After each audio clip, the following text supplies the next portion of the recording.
दोस्तों, इस कहानी से आपको बहुत ही बड़ा सीख मिलेगा, क्योंकि नफरत को नफरत से नहीं ख़त्म किया जा सकता है, उसे करुणा से ख़त्म किया जा सकता है। दोस्तों, जब इतना बड़ा डाकू संत बन सकता है तो आप तो एक आम इंसान हैं। कोसल राज्य के जंगल में अंगुलीमाल नाम का एक अत्यंत क्रूर डाकू रहता था। उसने प्रतिज्ञा की थी कि वह 1000 लोगों की हत्या करेगा। वह जिस भी व्यक्ति को मारता था उसकी एक उंगली काटकर अपने गले में माला की तरह पहन लेता था। इसलिए लोग उसे अंगुलीमाल कहते थे और उसे अंगुलीमाल के नाम से जानते थे। वह 999 लोगों की हत्या कर चुका था और उसे केवल एक उंगली की जरूरत थी। उसके डर से पूरा राज्य कांपता था। राजा प्रसन्नजीत की सेना भी उस जंगल में जाने से डरती थी। एक दिन भगवान बुद्ध उस जंगल के रास्ते से गुजरने लगे। गांव वालों ने बुद्ध को रोकने की बहुत कोशिश की। भगवान, उस रास्ते पर मत जाइए, अंगुलीमाल राक्षस है, वह आपको मार डालेगा। लेकिन बुद्ध मंद मंद मुस्कुराए और शांत कदमों से जंगल की ओर बढ़ गए। बुद्ध के मन में अंगुलीमाल के लिए कोई भय नहीं था, केवल असीम करुणा थी। जंगल में अंगुलीमाल ने देखा कि एक भिक्षु निडर होकर चल रहा है। उसने सोचा, हर कोई मुझे देखकर भागता है, यह कौन है जो मौत से नहीं डर रहा है। अंगुलीमाल तलवार खींचकर चिल्लाया, रुक जाओ सन्यासी, एक कदम भी आगे मत बढ़ाना।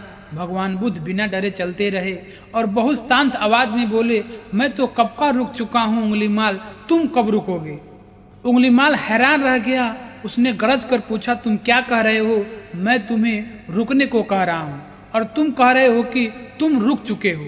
बुद्ध ने रुककर उसकी आंखों में आंखें डालकर कहा, मैं इस संसार की हिंसा, लालच और नफरत से रुक चुका हूँ।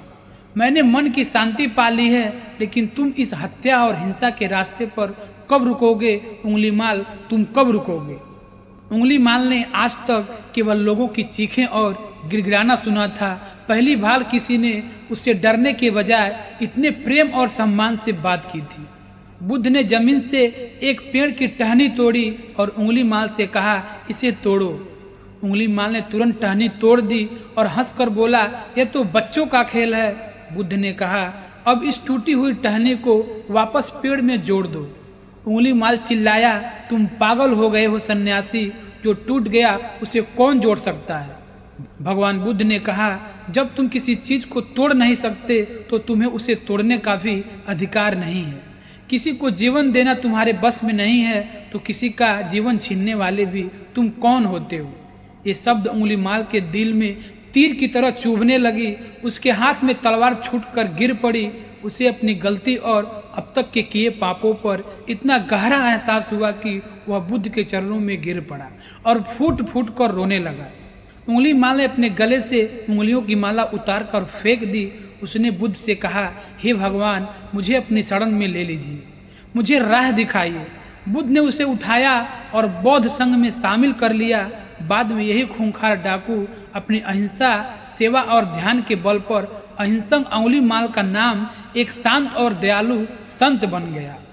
दोस्तों, इस कहानी से हमें सीख मिलती है कि नफरत को नफरत से नहीं, केवल प्रेम और करुणा से खत्म किया जा सकता है। कोई भी व्यक्ति कितना भी बुरा क्यों न हो, अगर वह सही ज्ञान को अपना ले तो उसका जीवन पूरी तरह बदल सकता है। दोस्तों, हमको आशा नहीं, विश्वास है कि आपको इस कहानी से बहुत बड़ी सीख होगी और आपने कहानी कई बार सुना होगा, लेकिन शायद आप भूल गए होंगे। और इस कहानी को सुनने के बाद आपके अंतर आत्मा में ये आवाज़ आएगा कि हमें भी नफरत को नफरत से नहीं बल्कि करुणा से ख़त्म करना होगा। दोस्तों, अगर थोड़ा सा भी वीडियो अच्छा लगा हो तो लाइक एंड फॉलो कर लीजिएगा। धन्यवाद।